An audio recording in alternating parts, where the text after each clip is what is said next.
Welcome to a special presentation of my Mike Adams interview from yesterday on the Health Ranger Report. I had a few things I wanted to add, a couple honorable mentions, and also run through some information. So let's get started with that, shall we? Let's do it. All right. Boom. Boom. First up, I want to thank everybody who has been so kind and so awesome helping me get my equipment upgrades and keep this show rolling. Okay, so there's a list here you'll see. I want to read the ones that have comments. It says, thank you for giving Dr. Bryan Ardis a voice. Kaylee Lamb said, I have recently started following Ballbusters on Spotify and enjoy the interviews and subject matter. Expect to see much growth of your outreach after November Red Pill event. That was a little bit while ago, right? Looking forward to the resulting interviews and commentary. Charlie Krause is awesome. Let's see. Great interview with Jim Lee. Very informative. An interview with Dane Wigington would perhaps be another good addition to stress the importance of exposing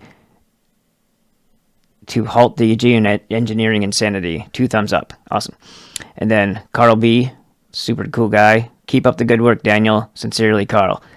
All right, so there's all those guys you'll see right here. If you want to put your name on that roster, it would be greatly appreciated. And when you look down here in the comments, this has not gone away. It's just that we haven't hit our goal yet, and I just want to read this real quick. When I hit the goal, I'll get hit in the face. This is the Ballbusters Beatdown Boxing event.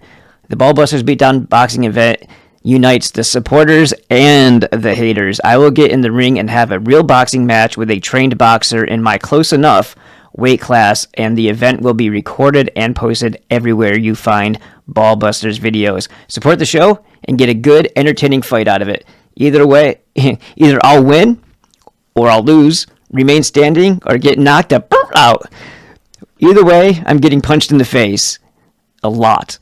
And you get to see it if I reach my funding goal. So when that first goes out, it's going to go out with a special invite to the stream because it's going to get recorded. I'm going to put it all together. Then I'm going to put it out as a live stream and hit play or whatever. And people who have donated will get access to that as it live streams.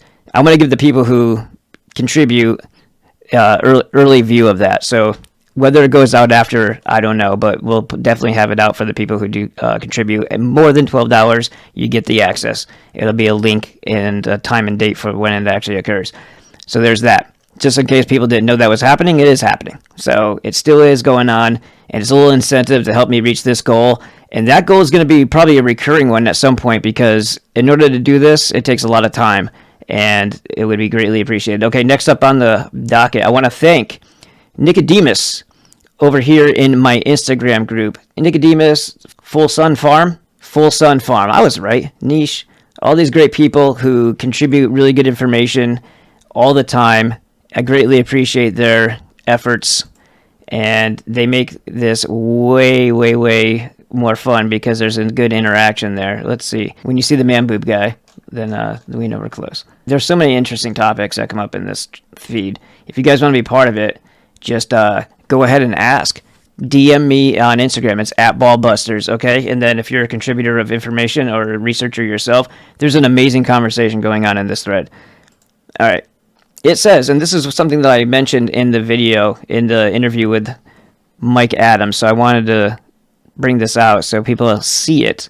It says, I don't know if you say it, Livy or Levi, claims that the cult held particular appeal to those of uneducated and fickle mind, such as the young,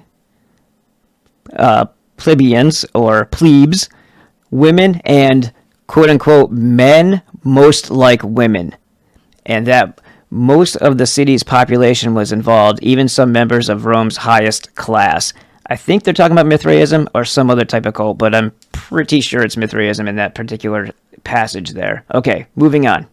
You'll hear it in the video, and you'll understand why and where that fits in and ties in. Next up, Mr. Jack Anthony of the Jack Anthony Show. Now, this guy right here, you should show him some love and show him some follows. He's got some great information. He's had Dr. Ardis on a few times. His very first here with Dr. Ardis, there were some bold revelations here. That was his first one 2 months ago. and he's had a lot of good information coming out since then. But I want to say, for the people out there who do not know this, Jack and I had actually a conversation. We recorded it, but it was like 3 hours long, and it wasn't something that was intended for the public. I just always record things. So he had mentioned some things, and we were discussing, how we felt about, who might be controlled opposition and things like that. And we were running through a list together for a great period of time that one evening. And so we kind of established a really cool friendship right off the bat. And then he notified me that, holy cow, did you just see what they did with the Jane Ruby show? It's like 5 minutes shorter now. They cut it. So I went searching because Jack let me know to find that information that actually turned into this nefarious and infamous and famous video here. If it wasn't for Jack letting me know about it, I probably would have just missed it. So Mr. Jack Anthony on Rumble, please subscribe to him. He's awesome. He's a good source of information. No BS, and he's a Christian, right? So this video here that got right now it's at 36,100 views, 123 likes. This one was the one that sparked a lot of some dominoes started tumbling on that one, and it was because they decided to cut out a section of the Dr. Ardis and Mike Adams interview with Dr. Jane Ruby because it put into question Richard Hirschman and his clots. And I was just saying, hey, if you're unstoppable, unafraid, and unimaginably controlled opposition like you, I mean, when you're unimaginably... Wait, hold on. I gotta say it the right way now. How am I supposed to say this? Unstoppable, unafraid, and uncensored. Then you probably shouldn't be so afraid that you stop and uncensor. Just saying. So that was basically what I was pointing out here in this video, that they cut this out because he challenged the notion that, Richard Hirschman might not be on the up and up 100%. And he might have good intentions, but he's going about it in a less than honest way, perhaps. So when that was brought out, they decided to cut it. The Stew Crew producer actually commented on this video. She's probably still on top because she made a bunch of people like it so that she could be. Yeah, it's right there. But of course, they never actually listened or answered any of my questions afterward. So there you go. Anyway, so that's the one that kind of sparked a little bit of controversy. And my guess is that they took it out because Died Suddenly had not premiered yet, and they didn't want anyone questioning it before it came out. So I started making the joke like they should have just renamed it Exposed Prematurely, and then I would have just left it alone because at least they were being honest, right? But anyway, moving on. JoshuTV.com. This is my main channel. For all of you who do not know that, JoshuTV.com is a 100% fully Section 230 protected platform, meaning it's on you. You don't get censored. If you do something that's illegal, then that's on you, right? If you do something that's whatever, it's on you. But this is my channel. 450 videos so far. 451 after I upload this one on there. And you'll see there's, I believe, 18 pages worth of videos. It goes back 4 years, give or take. And there's all kinds of information on here. Really great stuff. And in the past year, lots of really great guests as well. Okay? And let's see what else we got here. There's that. We did that already. All right. Now, this is pretty cool because I just figured this out when I clicked on it just now. This is riseupintohealth.com. Using my affiliate link that's in the description top line. Dr. Peter Glidden has been on my show 3 times. He's a naturopathic doctor with 34 years of experience. They just revamped this website and hit learn more here. And you look down here and you see some videos, some free intel information to help you right from the start here. But they changed these. You can get in for a 3-day trial run for just $9 now. You should totally do it using my affiliate link. And then there's a 4-month now, that's $99. It used to be a 3-month that was $79, so you're getting a better deal here. And the 1 year actually used to be $299, now it's only $250. So I'm not sure how long that lasts, but you should totally check it out. And with it, you get a ton of information. There's a live Q&A twice a week where he answers your questions for 2 hours altogether. Each week, he has other guests on, experts in their field, to help you understand.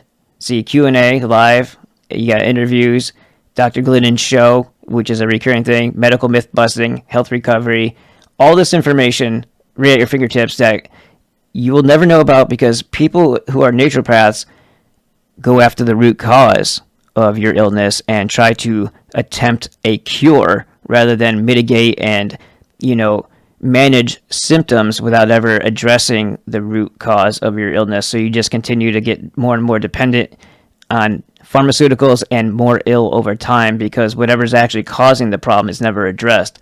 So there's a different philosophy on how to tackle illness when it comes to a naturopath. Okay, let's get into it.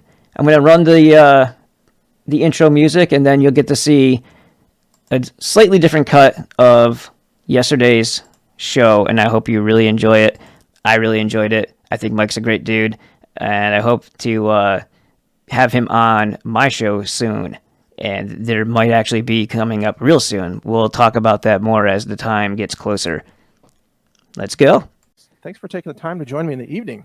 Oh, man. Thank you for everything. I plugged your podcast one day when you were talking about the editing of the Stu Peters Network took this segment out of Jane Ruby. That was great. Like somebody actually sent me your video. I was like, awesome. Like right there, you were the pioneer of that. Like you had the courage to come out and say that publicly.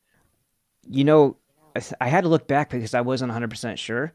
But years and years and years ago, I watched a documentary, and you were in it. It was Peter Wittenbeer or something like that. Oh, yeah. It was the kind of like depopulation. It was talking about the fluoride. Topic. Yeah, and it was like what's in the water. Right. And your part of it was great.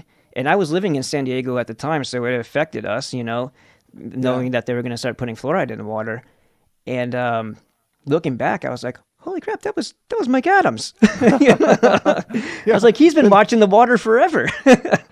Yeah, it's so true. I've been around for a while. All right, welcome, folks. This is Mike Adams, the founder of Brighteon.com. And as you know, I'm making an effort to speak to some really interesting content creators who are using Brighteon in the free speech mode, or the platform, in order to ask some big questions and have some great guests on and talk about things that are important in our world. And one of the men that got my attention on this is Daniel Kristos, and his channel is called Ball Busters, but it's Baal, like the demon name, Ball Busters. And he's on Brighteon and he's on Rumble, and he's got a channel called Ball Busters Studios on Telegram as well. Daniel, welcome to the show, to the interview. It's great to have you on. Thank you, Mike. I appreciate the opportunity. Well, it's just great to have you here. I've seen some of your episodes. You're doing some real good journalism. You're asking questions. You're having good guests on. Tell us, since this is the first time I've been able to interview you, tell us about your world and what you do and why the name Ball Busters to start with. So give us a little background.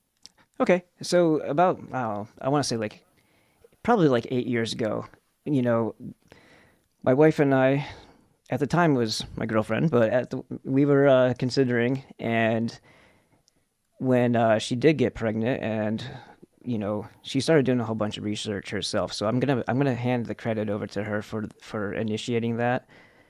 But it was about a year after we started considering, right, that she finally did, and she started looking into vaccines, childbirth, how hospitals work, pediatricians, tons and tons of stuff.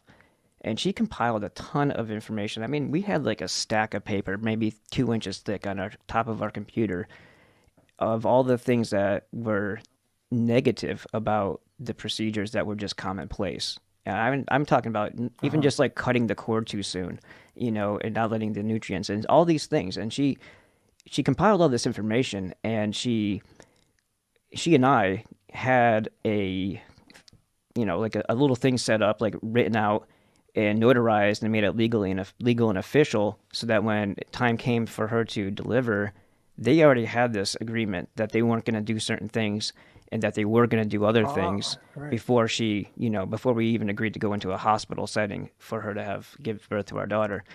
So that, very smart. Yeah, and that whole process made me start looking into things. I was always a reader, but I never like I used to collect books. Let's put it that way. You know, I would buy books and they would be nice little decorations, but I started actually opening them up and reading them finally. And I think that might be a common story for a lot of people. I don't know, but your best intentions, they all sound good, and then you're like, oh man, you feel daunted when you actually have to start getting into it. But I started reading, and I was on the elliptical, reading a lot because I can put them as like, you know, e-books or whatever. So I was reading a lot and exercising, and I think that helped retain information because you're doing a physical activity while you're learning something at the same time or reading something. I agree. Yeah. So, you know, motion creates emotion, like they said, and I think it was Boiler Room, or maybe it was Wall Street, one of those movies about sales. But yeah, so I started reading all this stuff, and I started getting really concerned because everything that I thought I knew from high school and college just didn't seem like it applied to the real world. And I was like, man, I should actually share this information. Like, we had already had this idea of creating brochures with the information that Rebecca learned from the vaccines and all that stuff to hand to expecting mothers. And we were going to do all that. Then we moved and things got put in a box and all that other stuff. But I started making these videos maybe 4.5 years ago. And I was reading from Murder by Injection by Eustace Mullins. I was reading from Behold a Pale Horse by William Cooper. And as time rolled on, I kept on reading and reading, you know, and then all of a sudden, boom, 2019, we get the whispers. 2020, we're full blown. And then my business gets shut down for 2.5 months in San Diego. We were already living in Yuma at the time, thank God. But we had to figure out how to keep life going with our store closed. And yeah, that's when I had a lot of extra time too. So I started reading more, making more videos. And I was still cutting my teeth. I was pretty amateur. When I look back at it, like, I thought everything was amazing. But when I look back at it, I'm like, well, I'm a lot better now.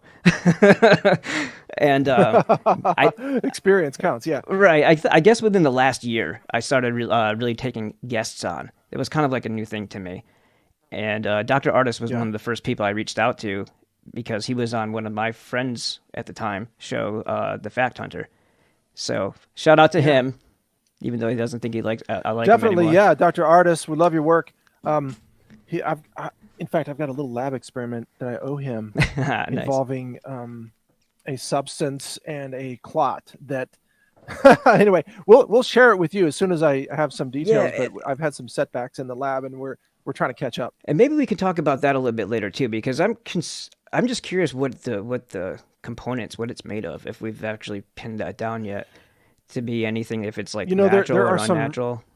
My best guess currently is that it's something. It's made of natural molecules that the body does manufacture, but it's not natural that it's manufactured inside arteries and veins and in these enormous sizes. That's my best guess. But there's also other elements. I mean, I want to talk about you, and because I want to introduce people to you and your philosophy. We could spend like an hour on clots, but yeah, for sure. We'll cover that in a later thing.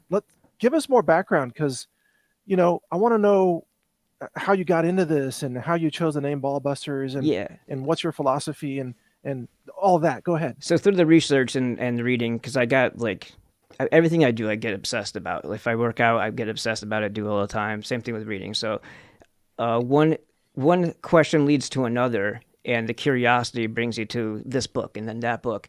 And I started reading a lot of history and then analyzing it and then looking at it through, trying to make a comparison between then and now and seeing if there's anything that I recognized in the behaviors of people who seem to be oppressive at this moment, and where I could see if I could trace them throughout history. And this is kind of what my book is going to be about. I'm actually writing a book called Most Noble Cause, because it seems like they have the common modus operandi of liking to harm children or feeling like they need to in order to appease a god.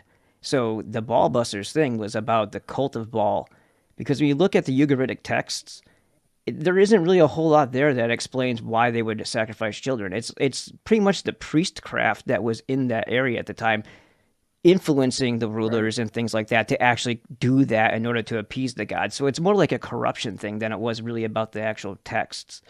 And, as time goes on, you have different rulers, different things. Carthage, you've got... So I started realizing that these things kind of all have the same kind of pattern recognition to them. So why not start from the beginning and say we're busting, like Ghostbusters. I'm from New York, so it's like Ghostbusters, but it's ball busters. So we're gonna point out and say j'accuse to the people who are responsible and explain their, how they've hid themselves and their true identity throughout history. And that's pretty much what my show is about. Wow. And I was just thinking earlier today, by the way, about the mythos of Little Red Riding Hood. And I think that comes out of Europe. And really, Little Red Riding Hood is a story about, I think, a kind of transgender man creature that preys upon little children. Mm-hmm. And the story was designed to warn children away from these predators that have existed throughout society, throughout history, that would try to dress up as women in order to appear harmless and then prey upon little children. Are you finding that kind of mythos reflected throughout historical cultures? As far back as ancient Roman times, there is what they would call it as men who are mostly women. That was however it was translated. And they would group them up, and the people that would follow these certain practices were young children, impressionable people, basically. Those who were, mentally unstable. They also grouped in women, but it was a patriarchal society, so you got to kind of understand that before you get too offended by that. And then they were talking about men who are mostly women, and that's an indication that they're talking about. I just picked that up a couple weeks ago that they were referring to that when they were coming across other cultures, and that's kind of interesting. And then when you look at like the Sabbatean Frankists, sodomy is a big thing. They get into that an awful lot, and it's kind of even in the forming years of our country during the 1770s, there were people writing saying that we need to prevent this from happening because anytime it happens in any culture, it destroys the nation. Whatever you want to make of that, I think it's what they're talking about is just the perverse end of it. I mean, people consenting adults, whatever they want to do is what they want to do. I think what they're saying is rampant normalization and absolutely no holds barred, basically, as to how they can impose that upon others who wouldn't be interested in something like that. I think that's what they're getting at, right. Because Sodom and Gomorrah, that's where you get the word from. And then throughout history, like the Sabbatean Frankists are big on changing children into a different gender, and that came from Sabbatai Zevi. Did you go ahead? Well, are you familiar with the Calhoun mouse utopia experiments? Have you looked into that? Mouse utopia experiment? That sounds really familiar. I covered it a few weeks ago, but it's really related to what you're talking about because Calhoun was a scientist in the 1960s, I believe, late 50s and early 60s. He ran these mouse utopia experiments where he put mice into an actual physical structure like 12 feet in diameter with unlimited food. So it was a welfare state. And within just a few generations, they had a population explosion, but then the offspring began to lack any skills of survival or socialization. And then within a few more generations, he documented this over and over again. They ran this many times. There would pedophilia in mice began to emerge because then the males would try to hump try to mount the child mice. The women took on men's roles, and a lot of women became completely disinterested in sex or anything other than self-grooming and eating and sleeping. And they were called the beautiful ones. And they would groom themselves all day and just eat and sleep and not have sex. That was in mice. Wow. It sounds related to some of the things you're finding. Yeah, it makes sense. I mean, what happened with the socialization of Roman Empire? It crumbled, right? So, I mean, that was a socialist society if you get really right down to it towards the end. It's also kind of funny that mosquitoes, I've learned, are actually pedophiles. When the eggs are hatching, they go down there and they impregnate. So that's an interesting thing that just happens in nature, right? The things that cause most of the disease are also a little funky in that area. But oh, weird. Okay, pedophile mosquitoes. I'll have to add that to my list. I did right, not know right. That one. It's a weird one. What I find coming up a lot that has like a lot of overlay onto the social engineering of society is the Milgram experiment and the Stanford prison experiment. Those two definitely 100%. Yeah, they and the lack of Socratean, critical thinking in addition to that I mean, those things speak volumes as to what actually we're faced with right now. But the Milgram experiments, I think, were so they're so germane to what we saw during the COVID. You know, the forcing, kind of like the vaccine police and the mask police, forcing this upon other people, even though those people were suffering.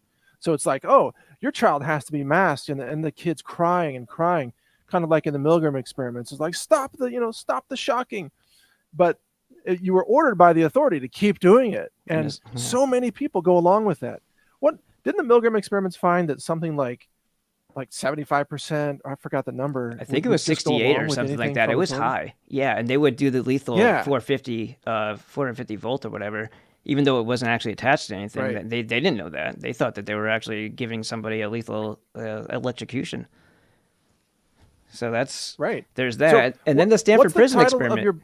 Just remind us, what's the title of your book again? It's still in the process of being written. It's about halfway through, but it's going to be called Most Noble Cause.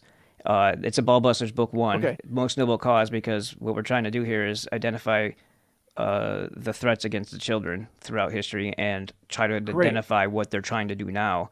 So, I mean, it's kind of going to have a flair of these little ones to it, but we're not going to get too deep into the SRA type of stuff. It's just going to be historically, why does this happen, who does it, and how to prevent it.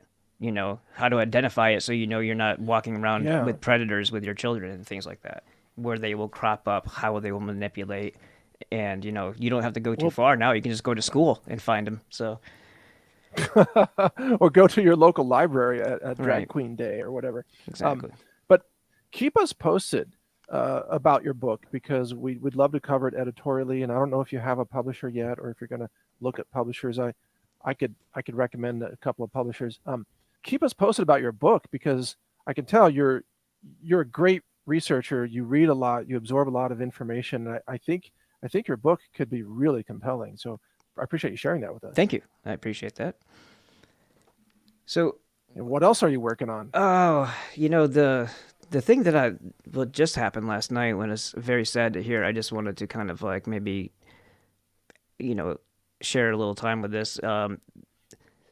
Lynette Hardaway, everybody knows as Diamond, passed away. Right. And I was reading Dr. Ardis's email that he sent out, and I was like, oh my God. So I started looking online, and, you know, the filth of Twitter popped up in somebody's editorial. And it was such irresponsible journalism. See, I have a problem with this. The things I have an issue with mostly with people, and when I start to criticize, so I'm an English major. I've been writing since I was 16, you know, short stories or whatnot. When I hear and see bad grammar and people that are supposedly professional, it drives me nuts. Grammar police, whatever you want to call it. But when there should be a certain bar, and when you're bumping your head on it, you're not really supposed to be there. And the filth and rumor spreading that I cannot stand. If you don't have solid information, don't publish it, don't print it. You're just trying to throw stuff at the wall because, you know, media has no integrity. So it was all COVID this, COVID that. She didn't get vaccinated. And I'm like, that's it. It was 3:00 in the morning. I jumped onto a live stream for Rumble, and I started picking apart what they were saying about this nice, wonderful, amazing woman who now cannot defend herself. And in the worst timing, no consideration, no sentiment, no nothing for Lynette. And it infuriated me. So I read Dr. Ardis's write-up from his email, and then I went into, you know, now this is going to upset you guys. And I read what, you know, there was one good one from the Washington Examiner that was just pretty straightforward. And then the other one I read was some stupid publisher, something to do with, I don't even care. But that one, they listed a bunch of people's tweets. And the title, the article title was about the unvaccinated, blah, blah, blah. I'm like, you guys are unbelievably unconscionable, horrible human beings. You know, if I was ever going to be a eugenicist, you'd be on the top of the list. But I'm not. But whatever. You know. No, but the thing is that these so many of the vaccine pushers, they want unvaccinated people to die, and they celebrate it. Whereas those of us who are not taking the vaccines, we pray for the vaccinated to not die. There's a big difference there, isn't there, right, Mike? I mean, that says everything. Right. There's something really ruthless Yeah, about it. we don't want harm to come to anybody. Just so they can be right. I mean, and you know, we how try to much warn. right? How little power must you have in your own life if that's how you perceive, to feel like you're smarter than someone else or smug. You know, like, is that really what it is? That cheap selfishness that you desire over human emotions? It's just so No, sick. and it's crazy. The way they were talking about when her, it was just got me mad. Sorry. I know, I mean, in my podcast, I just said, let's say a prayer for Diamond, and her amazing voice, her courage, her willingness to speak out and tell the truth and challenge the establishment, all those things, and those are properties that everybody would do well to live a life with purpose that examines or demonstrates those properties, right? So the fact that she has passed away, I got to tell you, she lived a life with more purpose than so many people who live and die with more years but less meaning, right? Yeah, absolutely. I think you would agree with that. Absolutely, 100%. And that kind of leads into what I was going to say, what else I work on. I had the opportunity and the good fortune of finding Dr. STEFAN LANKA early on in my research. He's a German virologist, been around forever. He challenged HIV and AIDS and the connection there long ago when he was still a young boy. But he actually found that there's phagocytes that they mislabel as virus. And these phagocytes go in when there's a tissue that is damaged, and they add nucleic acid to it to actually help to rebuild it. So when that thing gets swarmed by these things, they're like, that's the virus. Or they'll say that it's the little, they call it the little fingers, at least he did, but it's like the what they call the spike protein part it's actually what do you call it? It could potentially be something that's more in line with the rebuilding of the tissues. So it's interesting to see, like, when you look through like Virchow from 1852, I believe 52 or 56. We've been basing everything off of a guy who never did control experiments for anything, because he wasn't trained that way. Also, Freemasonic, when everybody else was unable to be working, he was able to continue his research because he was in the military. Plus, he had he was basically connected and protected, if you will, and his stuff got promoted. So it was just a matter of what they're going to print and run with. There was several other people along that process, and you start asking yourself, well, what is virology then? And what is the germ theory? Because Pasteur has been outdated for quite a long time. They haven't been able to do or recreate any type of contagion / infection with his methodology. So what's going on? And even when they went to go ahead. Yeah, I mean, in my mind, there's no question that the germ theory is incomplete. I mean, there are obviously some things about it that can be very useful to understand, but kind of like Newtonian physics versus advanced atomic level or subatomic particles or quantum physics and so on. There's a deeper level of understanding about conceptualization. Like conceptualization, like to get the base ground, but then how it actually operates, I think that's where they get the mistakes. You know what I mean? Like the actual mechanisms are kind of off. So they're observing, but they're not sure what they're observing. Completely agree, and plus, when they can't isolate it, there's another big question. But big one. This has been really intriguing, and I apologize for the short format. However, I want to say that I really look forward to talking to you again in the future, because you're bright, you're curious, right, and you're willing to ask questions, and that I absolutely share those properties with you. Let me just give out your channel names again for people. It's Ballbusters, Baal, like the demon name, Ballbusters. You're on Brighteon.com, you're on Rumble, you're on Telegram. Are there any other platforms? JoshuTV.com is an independent free speech platform as well. I've been on there for 4.5 years when YouTube kicked me off twice, and I got eliminated from Twitter. There's 4.5 years, 446 videos on there. Josh, Josh. How do you spell? Okay. Yeah, JOSHWHO TV.com. And he's like a one guy. Okay, got it. Yeah, he's like one guy who's a code writing genius. He used to have a huge channel on YouTube called Seeking the Truth, and they demonetized him, and then they deleted him. But he's also on Rumble as Seeking the Truth, and he's quite a good friend of mine. So we work on trying to build up his site too, as well as being on other people's sites to cross pollinate. And Brighteon's is a great addition to that for sure. I would appreciate being on there. We are working hard to continue to make it better as well. We'll plan another follow-up interview.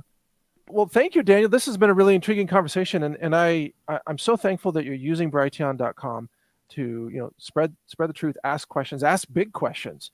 And I really appreciate you spending time with me. I look forward to the videos that you're going to have, the guests you're going to have on.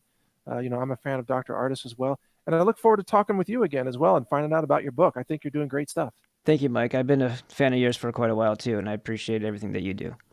Man, thank you for that. That means a lot. And I am a recent fan of yours, and I wish you the best in your content and your book and everything. And keep in touch, and we'll help share your message with the world out there. So just glad that you're here. Glad that you're doing what you're doing. You got a lot of balls, and you're a ball buster at the same time. I love it. That's cool.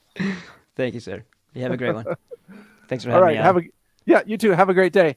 Bye. Absolutely. That's Daniel Kristos, everybody, from Ball Busters, BAAL.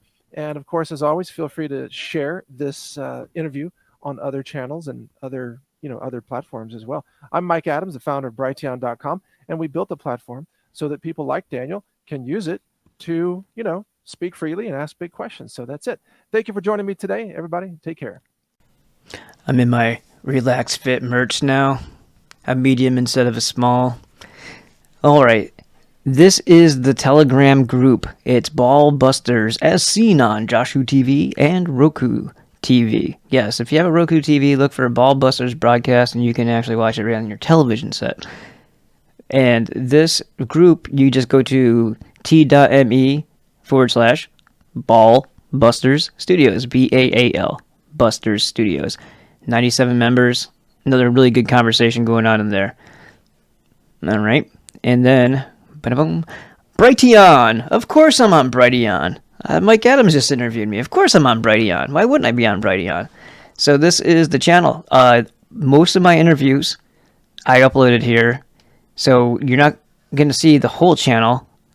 But there's a lot going way back with Dr. Ardis. All the way back. It says 6 months here. But I didn't upload these until they were already a few months old. So all of this here, CERN, my concerns about CERN and Switzerland in general, that was a pretty fun video. And I go through showing the videos from that little strangeness that they did in, I think it was 2016. But you got all these videos here right on Brighteon.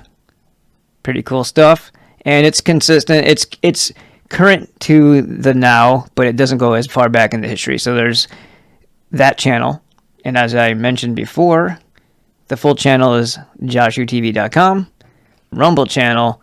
Do all of them. Subscribe to everywhere. Get down that Telegram group so you can interact. And you can actually call through there when I'm doing live shows too. That way you can be heard on the air. Do that. And there's also a Google Voice number I put up during the lives as well.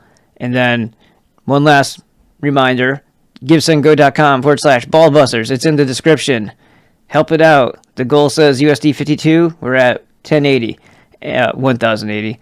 And that's going to have to probably be a recurring or every couple months goal if I want to get equipment and also, keep this show rocking and rolling as far as everything else that would have to be satisfied so that I could sit in this chair and not have to scramble to do stuff. And then another way you can do that is through, so remember, the screen here, disillusioned with conventional medicine. There is another way.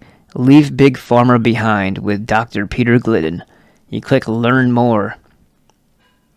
Become the hero of your own health recovery with a subscription to Dr. Glidden's online content. And there you go. And boom. You can do a 3-day, a 4-month, or a 1 year.